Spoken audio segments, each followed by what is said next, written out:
Alrighty, guys, I want to welcome you guys to the Florida Coast to Coast Football Show. Listen, guys, I have a very special guest. I have one of the founders and the 14U defensive coordinator of the Polk County Pressure. Coach Chuck is here with me tonight. Listen, it's going to be a great interview. Reached out to the homie. He said was glad to come on to talk about some of the things the Pressure is doing over there. They won the split against the Mambas. They have some early success. So I wanted to bring the homie on to talk about it. Coach Chuck, what's going on, my guy? What's up, my brother? What's good? Oh, man. I'm good, man. I'm good, man. Hey, listen, first and foremost, man, I want to thank you for coming on to the show, boss. No doubt. Anytime, man. Hit me up. I'm here. For sure, man. Hey, well, look, man, listen, I ain't going to hold you up, bro. Listen, I'm telling you, man, when I sent out that invitation, bro, and you reposted, I'm telling you, man, it seemed like the whole world was trying to get into that Coast to Coast group, man, to make sure they can catch this interview. We got the whole county behind us, man. The P stand for Polk, you know what I'm saying, and Pressure. Oh, for sure. Can't get one without the other, you feel me? Hey, yo, man, for sure, man, for sure. I say, man, I didn't realize I had a super duper special guest coming on, man.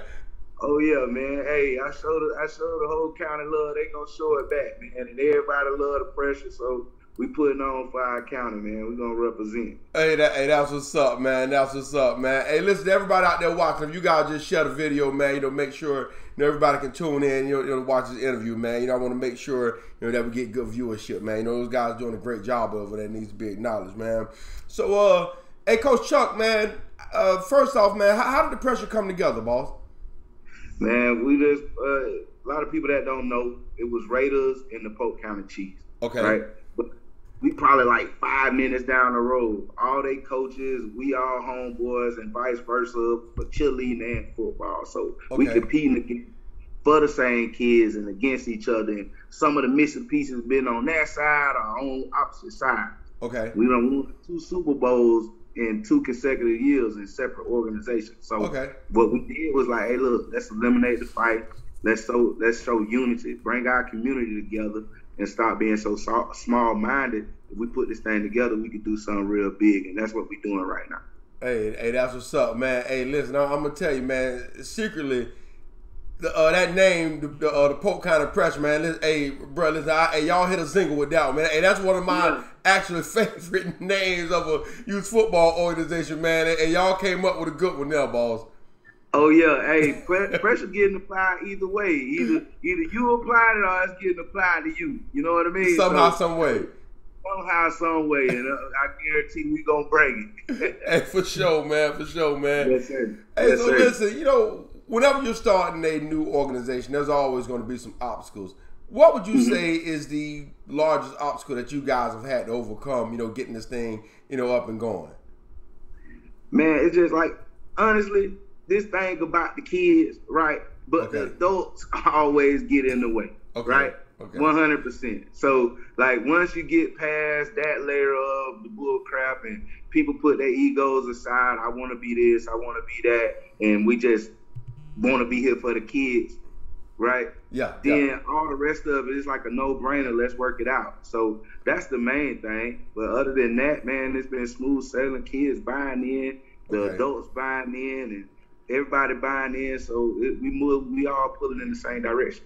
Hey, that's what's up, man. So basically, in a nutshell, getting some of those knucklehead adults in line, it was pretty much the biggest obstacle. 100%. 100%. Hey, once you figure that part out, and people that want to be here, and the people that don't want to be here, go on, find you somewhere else to corrupt. Yeah. But we're going to do it the right way here, and we got the right people involved in our situation. So, that's what's up. Chuck, it's funny that you said that about the, some of the knuckleheads, trying to come in and disrupt things. What I tell people all the time, man, because I travel around the state and, different, organizations and stuff like that, is that when you really look at the whole youth football landscape, about 80 to 85% of the people involved, they just want to bring their kids, let them play, enjoy themselves, and go on, back home and enjoy their day. It's really only about 15 to 20% that, really take it a lot more serious than probably what they need to. But the thing is that their voice and their presence is so grand that it gives individuals a false sense of what the whole youth football landscape is. Right. And it's just a small few, but as the whole people mind and hearts are in the right place. Yeah. But it's just a few. But one person can mess it up for a lot of people, especially making bad decisions or doing the wrong thing. So you got to be smart with who you have around your organization and who you have around your kids and leading your kids, because those things can become cancers. But we weeded out all the stuff that could have been a hindrance to what we were doing, and we keeping it solid over here. Everybody for the right cause, and we all pulling in the same direction. Hey, for sure. Hey, get them up out of there quick, bro. Oh yeah, early. I done seen this before. You got to go. Yeah, for sure. Hey, I'm not saying you can't do that stuff anywhere, but you just can't do it over here. Yeah, you're fine with it. Hey, have a great year, buddy. For sure, man. So Chuck, there's a lot of individuals, that watch the show, a lot of individuals in different, levels of youth football. What would you say is the main thing or the most important thing somebody should consider if they're looking at, trying to start an organization from scratch? Man, it's just like anything as far as like building a home. Okay. You gotta goddamn have a good foundation. For sure. You gotta have a good structure. You know what I'm saying? So first off, you gotta have the right people in place. You know what I mean? That's starting with your board and the board members having the right people in place, and then having the right coaches, because you can have the right organization, you can have all the right kids and not have the right coaches in place and still have nothing. So I think number one is just having a good foundation, which is the board, and having a good structure with your coaches. Yeah, for sure, man. With anything else, like I said, with anything, you have to have balance. You know what I mean? And right. At the end of the day, you need coaches, you need a strong board, because a lot of times the coaches care about what's happening between the white lines, but the board is the people that make everything else go to make sure you can get between the white lines. You know what I mean? So, right. 100%. So in anything that you do, you have to have balance, and you have to have good people on your board to make sure that paperwork and the financials and all that stuff is in order. If not, you'll never get between the white lines. Yeah, because a lot of the coaches, they don't understand that part. They just want to coach and they just want to get their kids and we play the game. But it's a whole other process on the other side to get to that game on Saturday. Man, what you talking about? Listen, if that paperwork, financials, and insurance, is not in order, bro. Trust me, you not getting on anybody's field.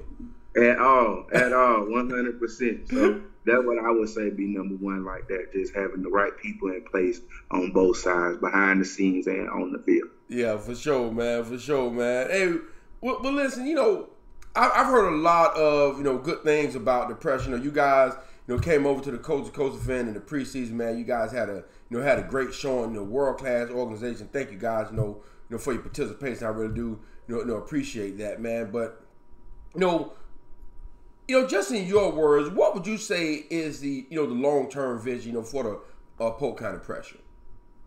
Really, be honest with you, just like how we beat Lee Brown and Lakeland Mambas, the Lakeland Mambas, not Polk County. We Polk County. That's Lakeland, right? Lakeland been running stuff on the high school level as far as with the Dreadnoughts for a long time. Okay. On the east side, we just competing to get to that. So what we wanted to do was provide an environment where we could grow our young kids and put them on big stages, playing in front of big crowds, and showing up in big time moments, right? Good. So by the time they get to school, they've been taught right, they've been shown the right things.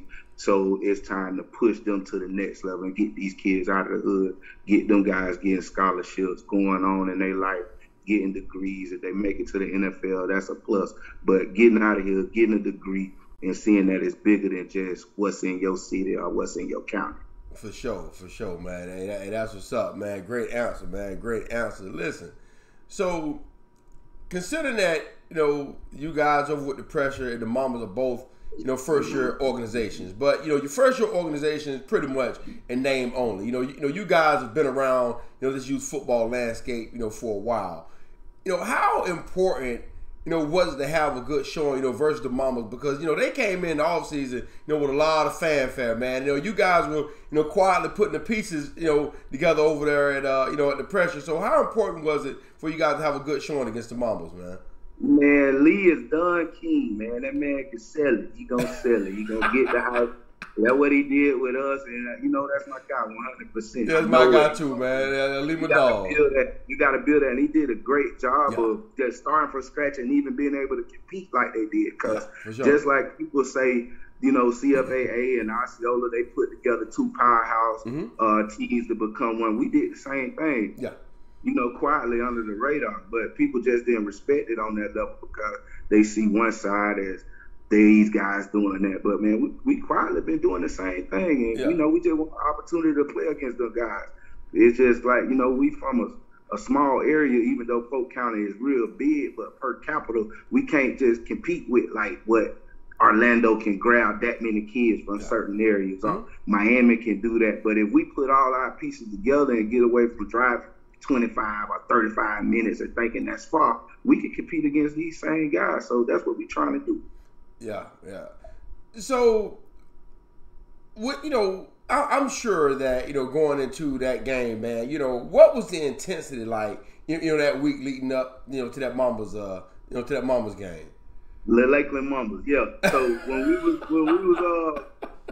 leading up to that, our kids, they took it serious because it's big. You know what I mean? Like a lot of them kids. A lot of the kids stayed with us. We got a few kids that went over that way. Okay. Everybody talking about it. The whole county was a buzz. Made a diss record about them. So all throughout the schools, it was going crazy. So you could feel the energy. Yeah. We had a pep rally, which made it even doper for the kids to see that. And we buried the Mambas. We buried the Mambas on Saturday and Sunday. man, y'all wild over there, man.